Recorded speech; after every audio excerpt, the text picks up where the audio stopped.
여러분, 한 사회나 공동체가 성숙하다라는 것을 무엇을 보면 알 수가 있을까요?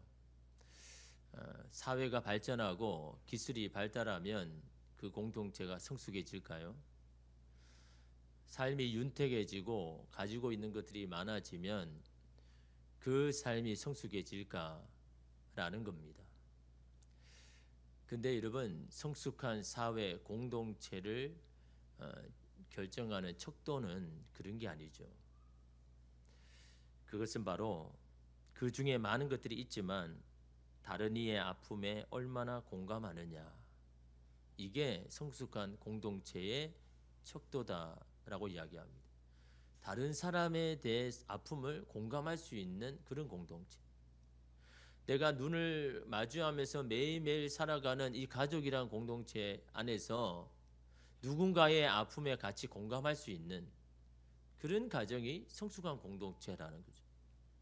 우리의 가족 중에 저 사람이 뭐 때문에 아파하고 저렇게 힘들어하고 고민하고 있는가에 대해서 같이 공감할 수 있는 그런 공동체가 성숙한 공동체이고 사회이다라고 그렇게 이야기를 합니다.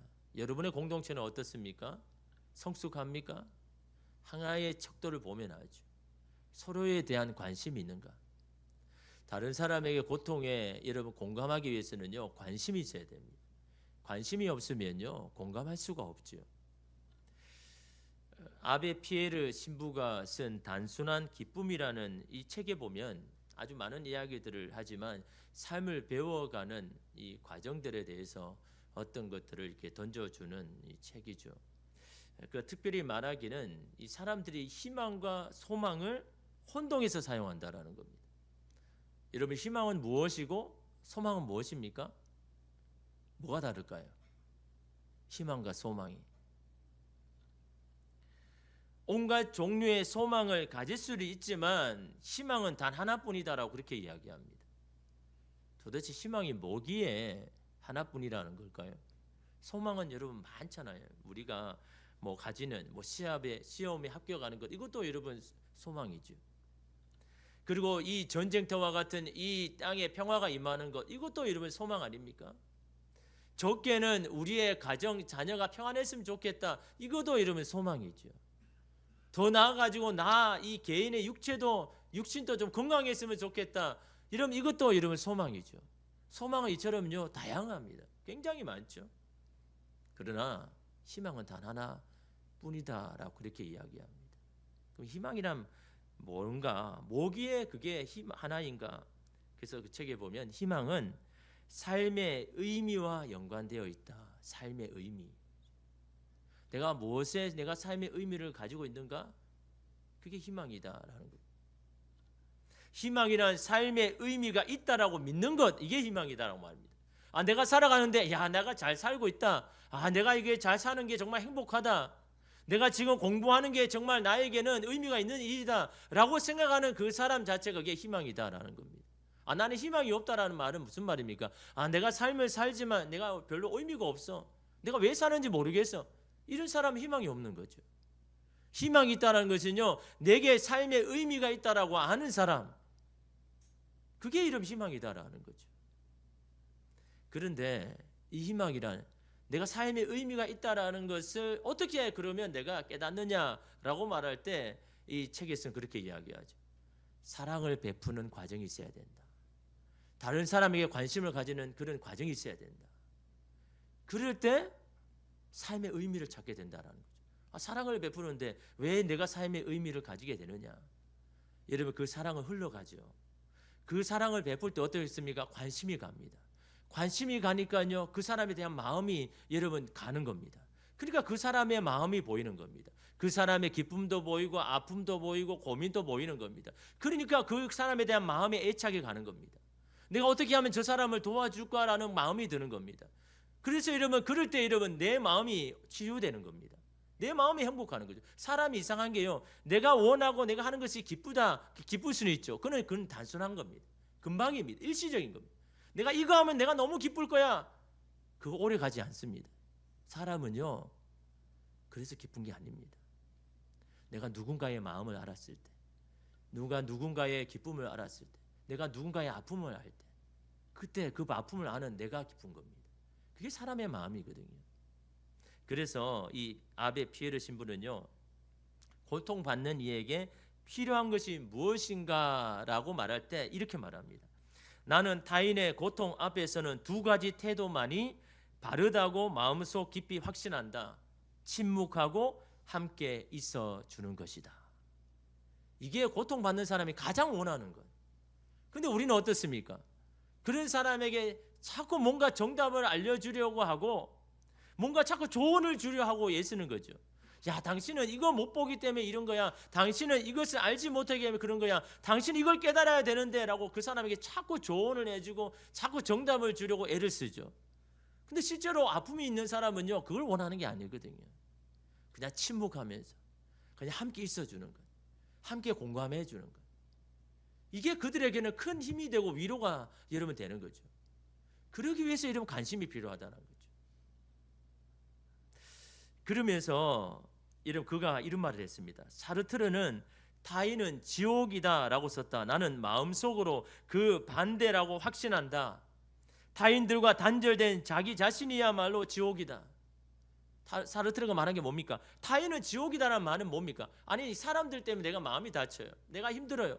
그러니까 사람이요, 타인이 지옥인 겁니다. 그러니까 사람들은 어떻게 합니까? 자기 방어 본능, 이 기제가 있잖아요. 내가 그 사람에 대해서 말을 하지 아니하고 마음을 닫아버리고 관계를 하지 않습니다. 그러면 뭐 문제가 일어나지 않겠느냐? 타인은 나에게 지옥인데, 나를 힘들게 하는 사람인데, 그런데 여러분, 그 지옥은요, 다른 데 있는 게 아닌 거죠. 다른 사람과 공감하지 못하고 관계를 끊은 그 사람 삶 자체가 지옥이라는 거예요. 다른 사람 앞에 마음을 열고 관계를 하려고 막 할 때 오히려 그 삶이 행복해지는 것이지, 오히려 여러분 그 사람의 마음을 닫고 그냥 단절돼 사는 그 삶 자체가 지옥과 같다라고 여러분 그렇게 이런 말하고 있는 겁니다. 진짜 지옥은 우리 마음의 자리에 하고 있는 겁니다. 다른 이의 감정을 공감할 수 없는 사람의 가슴에 그 지옥은 점점 큰 공강으로 자라가게 되고 있다는 겁니다. 그런 지옥에서 벗어나는 것은 바로 서로에 대한 관심을 가지는 거다. 마음을 열고 서로에 대한 관심을 가지려는 거죠. 관심을 가지면 보이더라는 겁니다. 그 사람의 진심이, 그 사람의 아픔이, 그 사람이 생각하는 것. 그럴 때 그 사람의 모습을 보는 그 사람이 치유가 된다.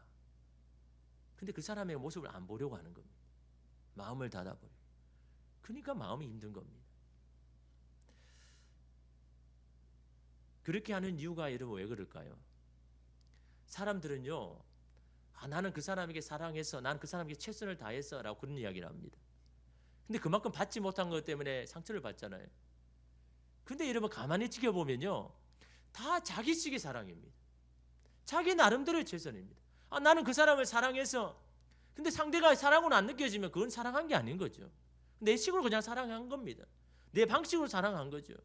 나는 저 사람에게 최선을 다해서, 근데 상대방이 그 최선이 아니라고 느껴지지 않으면 그 최선이 아닌 겁니다. 내 나름대로 그냥 최선을 한 것이지 상대방에는 그게 최선이 아니거든요. 다 자기식으로 사랑하고 자기식으로 여러분 사랑하니까요, 여러분 사람들의 마음이 안 보이는 겁니다. 내 식으로 사랑하는 게 아니라, 내 식이 최선이 아니라 그 사람에게, 상대편에게 최선인가, 상대방이 정말 느끼는 그런 사랑을 그 사람이 할 수 있도록 내가 사랑하고 있는가.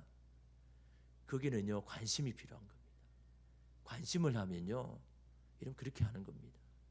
여러분 오늘 본문의 말씀은 동방 박사들이 베들레헴으로 찾아가서 낳으신 아기께 경배하는 그런 장면이잖아요. 어릴 때 여러분 얼마나 많이 들었습니까? 여러분 예전에 성탄절 연극을 하면 여러분 이 자주 사용되는 이 스토리잖아요, 그죠? 막 연극을 해서 분장을 해가지고 뭐 동방 박사 이게 수염도 붙이고 막 하고 저 구석에 아기 예수 마리아가 다 안고 있고 그 가서 엎드려서 유황과 몰약과 그 황금을 여러분 드리는, 여러분 이게 이 연극에 많이 되는 장면 아닙니까? 저는 어릴 때 모르겠습니다. 이 궁금증, 호기심이 많아가지고 저는 그런 장면을 볼 때마다 또 성경을 읽을 때마다 도저히 이해가 안 되는 겁니다. 사람들은 그게 당연하다고 생각하는데 저는 이해가 안 되는 거죠. 아니 왜 아기 예수가 태어났는데 왜 동방 박사가 아니 거기에 가서 예배를 드려야 되고 경배를 하고 악이 나신 예수께 경배를 해야 되는가? 메시아를 기다리는 것은 여러분 이스라엘 사람 백성 아닙니까? 그럼 이스라엘 백성이 가서 가장 먼저 태어난 아기에게 경배를 하고 예배를 드려야 되는데 왜 이방인인 이 동방 박사가 아니 예배를 드려야 되느냐? 여러분 이게 정상적인 겁니까? 이게 정상적이 아닌 거잖아요. 그토록 기다리고 기다린 이스라엘 백성이 가서 예배를 드려야 되는데 전혀 상관없는 동방 박사가 왜 굳이 여러분 황금과 유황과 몰약은요 자기가 지금까지 가장 모았던 것 중에 가장 귀한 것 자기 전부 있는 거 되는 겁니다. 그걸 어떻게 이 자기와는 전혀 일면식이 없는 자기 나라 사람도 아닌데 그 사람한테 가가지고 그걸 이런 바치고 할 수 있냐라는 거죠. 여러분 이게 이해가 됩니까? 저는요 어릴 때 이게 이해가 안 되는 겁니다. 왜 동방 박사여야 되느냐? 왜 이스라엘 백성이어야지? 그토록 기다리고 기다렸던 이스라엘 백성들은 정작 찾지 않고 오히려 동방의 점성술사들이 예수님을 찾아왔다는 것은 시사하는 바가 크죠. 예수님이 이 땅에 오심을 축구하는 성탄절을 기념하는 오늘 우리에게도 마찬가지입니다. 믿음이라는 게 여러분 그렇습니다. 가만히 받기만 하고 자리에 앉아 있는다고 절대로 성장하지 않죠. 믿음이 자라기 위해서는요 애를 써야 됩니다. 힘을 내야 됩니다. 몸부림을 쳐야 됩니다. 그럴 때 삶 가운데 하나님을 만나고 경험할 때 그때 믿음이 성장하는 겁니다.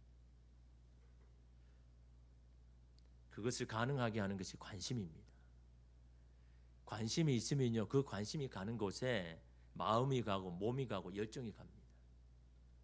하나님과 하나님 나라에 대한 관심 있는 사람은요 바쁜 일상에도 하나님의 나라와 교회를 위해서 헌신하겠죠. 하나님의 말씀을 늘 가까이 하려고 몸부림을 치겠죠. 예배를 귀하게 여기는 사람은 예배에 대해서 최선을 다하겠죠.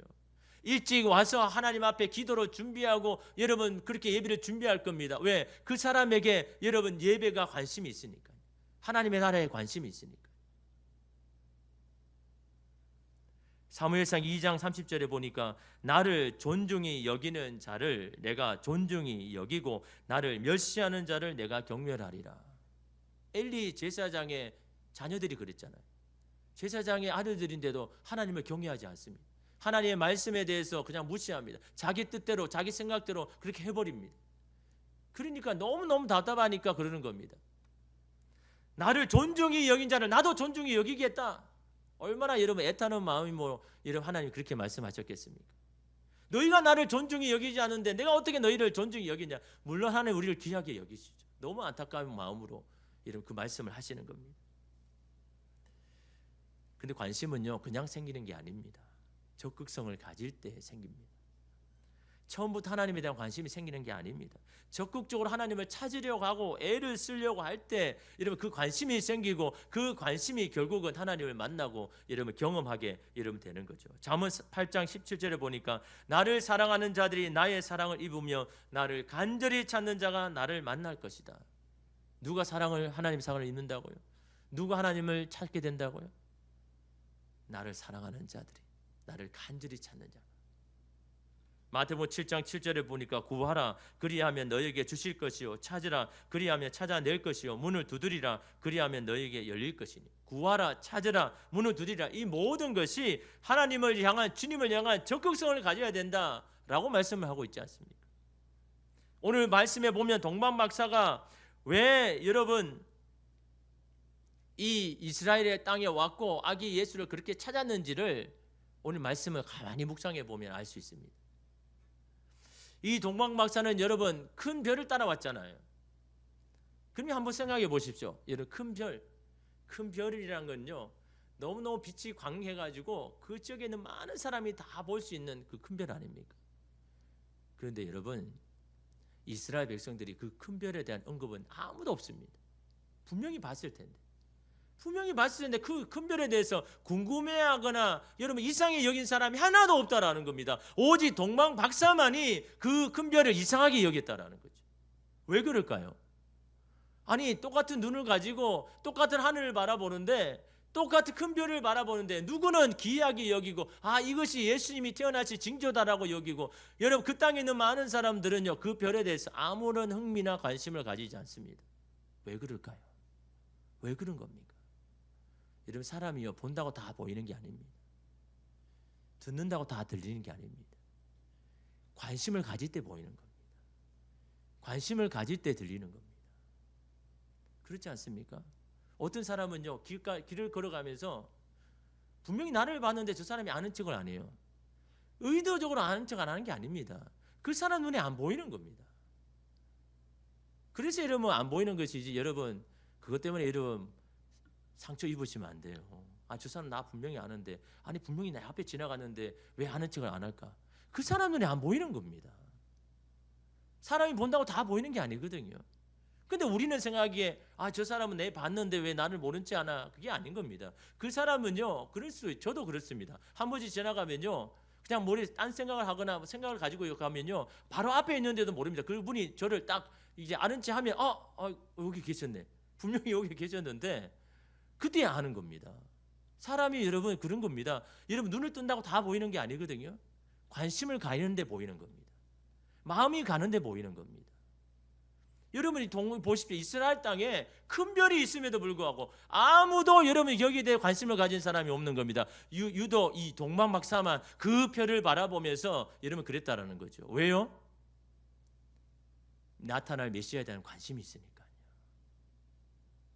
여러분 오늘 말씀에 여러분 보면요 그걸 알 수 있습니다.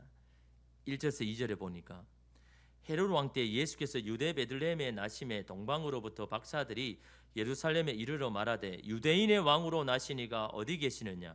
우리가 동방에서 그의 별을 보고 그에게 경배하러 왔노라 하니. 저는 이 말씀을 먹으면서 동방박사일 수밖에 없구나. 많은 이스라엘 백성을 뒤로하고 동방박사일 수밖에 없구나. 동방박사가 태어나신 예수께 경배할 수밖에 없구나라는 것을 이 말씀을 통해서 깨달았습니다. 뭘 통해서요? 유대인의 왕으로 나시니가 어디 계시냐? 이 말씀을 보면요 다 깨달아야죠. 이미 동방박사는 지금 이 땅에 유대인의 왕으로 나시리가 분명히 태어난다는 걸 믿었습니다. 알았습니다. 그냥 우연하게 따라온 게 아닙니다. 이 땅을 새롭게 할 메시아에 대한 관심이 있고, 관심이 있으니까 사람들에게 물어보기도 하고 수소문하기도 하고 유대인들과 친하기도 하고, 그런 과정이 없었을까요? 저는 충분히 있었다고 생각합니다. 그 메시아가 도대체 누군가 너무 관심이 있으니까 알아보기도 하고 책을 찾아보기도 하고 구약의 말씀도 찾아보기도 하고 막 그런 관심을 가지는 겁니다.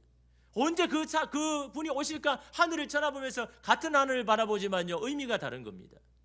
어떤 의도로 가느냐에 따라서 그 하늘이 달려 보이는 겁니다. 세상도 마찬가지입니다.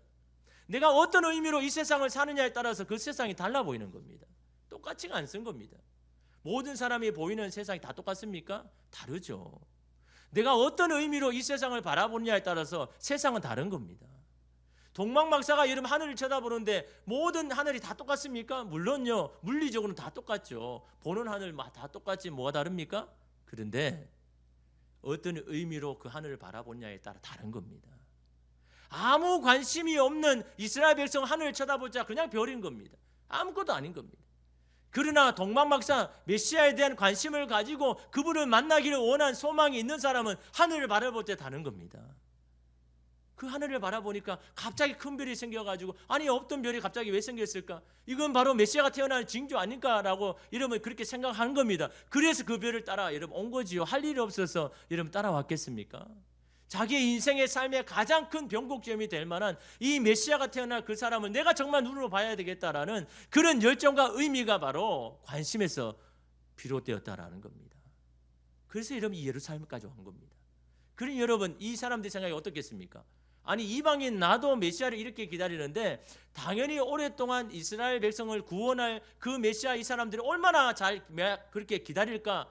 그러니 그 사람은 분명히 알 거야. 어디서 태어난지 나는 모르지만 우리들은 모르지만 이스라엘 백성은 알 거야 라는 그런 취지로 여러분 이 예루살렘에 왔고 그 이스라엘의 왕에게 묻는 겁니다. 왕 정도는 알지 않겠나? 그렇지 않습니까? 막 듣는 것도 많고 거기에 신하들도 있으니까 이 왕이라면 알지 않겠냐라는 그런 취지로 왕 앞에 온 겁니다. 헤롯 왕의 무슨 뭐 그런 도움을 받기 위한 게 아니라 도대체 어디서 태어나는지를 이 왕이라면 알지 않겠느냐라고 해서 헤롯 왕이 온 겁니다. 그런데 어떻습니까? 오늘 말씀에 보니까요, 3절과 4절 보십시오. 헤롯 왕과 온 예루살렘이 듣고 소동한지라 왕이 모든 대제사장과 백성의 서기관들을 모아 그리스도가 어디서 나겠느냐 물으니. 너무 동방박산 황당한 겁니다. 아니 자기들 나라에 구원할 메시아에 대해서 어디 태어난지도 모른다고? 너무너무 황당한 거. 그래서 헤롯 왕이 도대체 어디서 태어나느냐 막 묻는 겁니다. 모아가지고 이쯤 되면 부끄러워해야 되잖아요. 창피스러워야 되는 겁니다. 누구에게 이방인들을 대할 때 부끄러워해야 되는 거잖아요. 아니 자기 땅에 내어날 메시아가 어디 태어난지도 모르고 있으니까 얼마나 부끄러운 겁니까? 여러분 요즘 사람들은 교회에 대해서 관심이 없다라고 하지만요, 여전히 교회에 대해서 관심이 있습니다. 궁금해서 물어보는 사람이 있다라는 거죠. 그러니까 누군가 그런 겁니다. 아, 교회에서 도대체 뭐 하느냐? 교회에 다녀보니까 어때? 좋아? 마음이 편해? 살아가는데 도움이 되는 것 같아? 라고 묻는 사람이 분명히 있습니다. 만약 여러분들에게 그런 질문을 한다면 여러분 어떻게 대답할 겁니까? 잠깐만 있어 보십시오. 제가 교회 다니면서 마음이 평안해진 사람, 정말 예배 다니면서 교회 다니면서 마음이 기뻐지고 행복해한 사람, 내가 그 사람의 이야기를 좀 듣고 내가 말해줄게. 그렇게 할 수는 없잖아요. 이게 참 부끄러운 일이잖아요. 20년, 30년, 40년 내가 신앙생활하고 교회를 다녔는데 누군가에게 교회를 다니는 그 기쁨, 그 행복을 말하지 못한다 그러면 이거 얼마나 이런 부끄러운 일입니까? 이거 어디 가서 내가 교회를 오랫동안 어릴 때부터 다녔다라고 이거 말할 수가 있는 겁니까? 헤롯 왕이 그런 겁니다. 내가 이 땅에 태어나서 이스라엘의 왕이 되었다라고 여러분 이거를 부끄러워해야 되는 겁니다. 말할 수가 없는 겁니다. 아니 메시아에 태어날 것을 모르고 지금 이거 있다니까요. 근데 여러분 그들이 이스라엘 백성이 다 모르는 게 아닙니다. 몰라서 그런 게 아니죠. 어디서 태어났는지 알죠. 여러분 5절에 6절에 보니까 이르되 유대 베들레헴 이오니 이는 선지자로 이렇게 기록된 바 또 유대 땅 베들레헴아 너는 유대 고을 중에서 가장 작지 아니하도다. 내게서 한 다스리는 자가 나와서 내 백성 이스라엘의 목자가 되리라 하였음이니이다. 마치 다른 사람의 이야기를 하는 것 같습니다. 아니 거기에 그렇게 기록되어 있던데요. 미가서 5장 2절에 그 선지자가 메시아가 베들레헴 땅에 태어난다고 그렇게 기록되었는데요. 그 이야기만 합니다. 정말 그 말씀대로 예수가 태어나겠네, 베들레헴에 태어나겠구나라고 하는 그런 감동과 기쁨이 아니라 그냥 남의 이야기처럼 그렇게 이야기하고 있습니다. 서기관들이요. 그들이 메시아에 대해서 몰라서 그런 게 아닙니다. 메시아에 대한 관심이 없는 거죠. 메시아가 뭐? 아니 예수님이 내 삶하고 무슨 상관이 있는데, 그 예수님을 믿는 게 나의 인생하고 도대체 무슨 연관이 있는데, 의미가 없고 관심이 없습니다. 그러니까 알아도 찾지 않는 겁니다. 여러분 제가 목회하면서 가장 이 마음이 힘든 게 그런 겁니다. 교회를 열심히 나오기는 해요. 기도도 합니다. 말씀이 있습니다. 그런데 이 변화가 잘 안 되는 겁니다. 분명히 말씀을 읽고 기도를 하면 이 변화가 일어나야 되고, 어떤 마음이 변화해야 되고, 삶이 변화해야 되고, 언어가 변화해야 되고, 그래야 되는데 이 변화가 잘 안 일어나는 거죠. 그 왜 그럴까요? 참 게 고민이고 관심이지만요. 그런데 가만히 보면요, 다 자기식의 신앙을 하고 있는 겁니다. 자기식으로 여러분 믿고 있는 겁니다. 제2기 제자 양육반이 지난주로 이렇게 끝났습니다. 4개월 동안 사실은 매주 주일날 만나서 교육을 하지만 중요한 것은 6일 동안 매일매일 하나님 앞에 드리는 신앙 훈련이 제일 중요하거든요. 매일매일 1시간 기도해야 되고 매일 1시간 성경을 읽어야 되고 매일 묵상을 해야 되고 그걸 매일 올려야 되니까 어떻게 해야 됩니까? 내가 아무리 지금 마음이 지금 속상하고 해가지고 기도가 안 나오는데도 기도해야 되는 겁니다. 오늘 내가 너무 바빠가지고 성경 묵상할 시간이 없는데 그럼에도 불구하고 저녁 11시에 그 큐티즈를 꺼내고 해야 됩니다. 그런데요, 그렇게 하니까 점점 관심이 하나님께로 점점 가게 되는 겁니다. 마음이 가게 되는 겁니다. 사람이 여러분 가만히 있다고 마음이 가는 게 아닙니다. 내가 거기에 대해서 적극성을 가지고 애를 쓰고 할 때 그 마음이 가게 되는 겁니다. 매일매일 삶의 신앙의 울림이 쌓이니까 내 마음이 점점 세상에서 하나님의 마음으로, 사람에 대한 어떤 그 마음이 하나님의 마음으로 점점 바뀌기 시작하는 겁니다. 그래서 하나님에 대한 뜻, 하나님에 대한 마음이 여러분에 대한 관심을 가지는 겁니다. 하나님, 내 삶에 대한 하나님의 뜻이 도대체 뭡니까? 하나님, 우리의 가정을 향한 하나님의 계획은 도대체 뭡니까? 내 인생의 미래에 대한 하나님의 뜻은 도대체 뭡니까? 내가 원하고 내가 알고 싶은 뜻과 그것이 계획이 아니라 하나님이 도대체 원하는 것이 무엇입니까? 라는 관심이 생기는 겁니다. 어떻게 하니까요? 매일매일 하나님을 찾고 말씀을 찾고 읽으니까요. 그래서 사람 마음이 달라지는 겁니다. 그러면서 여러분, 내가 그전에는 어떻게 했어요? 그전에 기도 안 한 게 아니거든요. 큐티 안 한 게 아닙니다. 그런데 내가 시간이 있을 때, 내가 그냥 마음의 여유가 있을 때, 그냥 내가 그냥 하고 싶을 때, 그때 기도하고 말씀 읽고 큐티를 하니까, 자기식으로 일을 하니까 기도를 다녀도 여러분 내 삶에 변화가 없습니다. 내 자기식으로 한다는 게 뭡니까? 내 자아가 깨어지지 않는 거죠. 내 자아가 무너지지 않는 겁니다. 여러분 삶 가운데, 여러분 말씀 가운데 변화가 일어나는데 왜 안 일어납니까? 내 자아가 걸림돌인 겁니다. 내 고집이 걸림돌인 겁니다. 내 뜻이 걸림돌인 겁니다. 이걸 못 꺾는 겁니다. 이걸 꺾지 아니하고 말씀을 읽고 알아도, 하나님에 대해서 알아도 이러면 삶의 변화가 없습니다. 하나님에 대한 관심이 없습니다. 이 자아를 깨뜨려야 되는 거예요. 이 자아를 무너뜨려야 되는데 여러분 이 자아가 쉽게 됩니까? 여러분 우리는 이 고집, 이 자존심 하나로 살아왔는데 여러분 그거 쉽게 무너지겠습니까? 말씀 앞에 날마다 자기를 자꾸 무장해줘야 되는 겁니다. 나를 자꾸 내 고집을, 내 뜻을 내려놓고, 주님 저는 제 뜻과 제 의지를 할 수 없는 사람입니다. 그럴 때 여러분 성령께서 여러분을 도와주시는 겁니다. 성령께서 여러분의 삶을 관여하기 시작하는 겁니다. 그럴 때 여러분의 마음의 밭이 바뀌는 겁니다. 그래서 성령의 충만함을 받았다는 증거가 뭡니까? 아니 예전에는 누구에게 안 좋은 말을 들으면 일주를 가요. 막 그게 계속 생각이 내가지고 그냥 마음이 힘듭니다. 그런데 여러분 가만히 보니까 이게 이틀 지나니까 그 소리가 더 이상 안 들리고 마음의 소리가 안 들려요. 그거는 바로요, 성령께서 여러분의 마음을 지금 주장하고 계시는 겁니다. 여러분의 자아를 깨트리고 하나님의 마음을 여러분 주시는 겁니다. 그게 이런 변화 아닙니까? 그 변화가 쌓여서 이런 변화가 일어나는 것이지, 가만히 있는다고 이런 변화가 일어나지 않는 거죠.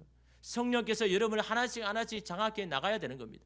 여러분의 가정과 미래와 모든 것을 하나씩 하나씩 여러분의 자아를 깨트리고 나갈 때, 그때 여러분 삶의 변화가 일어나는 겁니다. 성령께서 주시는 인격이 나의 인격이 되어서 그 인격으로 말하고 생각하고 바뀌는 그런 변화가 여러분 일어나게 여러분 되는 거죠. 여러분 호세아 4장 6절에 왜 이스라엘이 망할 수밖에 없는지를 이렇게 말합니다. 내 백성이 지식이 없었으므로 망하는도다. 아니 지식이 왜 없습니까? 하나님에 대해서 너무나 잘 아는데, 구약의 말씀을 통해서 여러분 얼마나 많이 알고 있습니까? 그러나 하나님에 대해서 알지만 하나님은 모르는 겁니다. 하나님이 지금 어떤 마음인지, 어떤 생각을 가지고 있는지. 하나님에 대해서 지식은 알지만요, 하나님은 모르는 겁니다. 그러니까 어떻게 합니까? 그저 하나님은 나를 도와주시는 분이고 나에게 유익을 주시는 분이고, 그러니까 쉽게 버리는 겁니다. 쉽게 나와버리는 겁니다. 머리에서 나온 메마른 지식보다 가슴에 나온 지성이 감동적인 이유가 바로 여기에 있죠. 시에 대한 식견이 많은 사람보다 시를 보고 감동하는 사람이 더 행복한 이유가 바로 여기에 있는 겁니다. 하나님에 대한 지식이 많은 사람보다 하나님을 생각하면 눈물이 나오는 사람, 그런 사람이 더 은혜를 받는 이유가 바로 거기에 있는 겁니다. 하나님의 마음을 아니까, 하나님에 대한 생각을 아니까. 그 하나님에 대한 생각하면요 눈물이 나옵니다. 우리의 가정을 포기하지 아니하시는, 나를 포기하지 아니하시는, 영원히 나를 사랑하시는 그분에 대한 마음을 생각하면요, 은혜가 넘치고 눈물이 나오는 이유가 바로 거기에 있는 겁니다. 오늘 이 성찬절을 드리는 저와 여러분, 우리는 주님을 찾는 자가 되어야 되는 겁니다. 주님을 구하는 자가 되어야 되는 겁니다. 주님의 뜻을 알고자 하는 자가 여러분 되어야 되는 겁니다. 근데 왜 우리가 그렇게 해야 됩니까? 왜 우리가 그렇게 적극적으로 해야 되는 겁니까? 누가복음 12장 14절 말씀이에요. 지극히 높은 곳에서는 하나님께 영광이요, 땅에서는 하나님이 기뻐하신 사람들 중에 평화로다. 평화가 누구에게 임한다고요? 하나님이 기뻐하신 사람들. 아무에게나 평화가 임하는 게 아닙니다. 누구에게나 이런 세상이 줄 수 없는 평화가 임하는 게 아닙니다. 하나님이 기뻐하신 사람들. 다시 말하면 오늘 저와 여러분이요, 하나님이 기뻐하신 사람들이다라는 거죠. 우리 여러 가지 모습에도 상관없이 오늘 저와 여러분이 하나님이 기뻐하신 사람들이다. 그걸 하나를 여러분 기억하십시오. 그러게 우리는 하나님이 기뻐하신 사람으로 그 하나님을 사랑하고 그 하나님을 예배하고 그 하나님을 섬기고 그 하나님을 구한다라는 것을 여러분 기억하시고, 오늘 이 성탄절 하나님이 기뻐하신 사람들 중에 임하신 그 예수 그리스도를 여러분 찬양하며 예배하는 저와 여러분 되시기를 주님의 이름으로 축복합니다. 기도하겠습니다.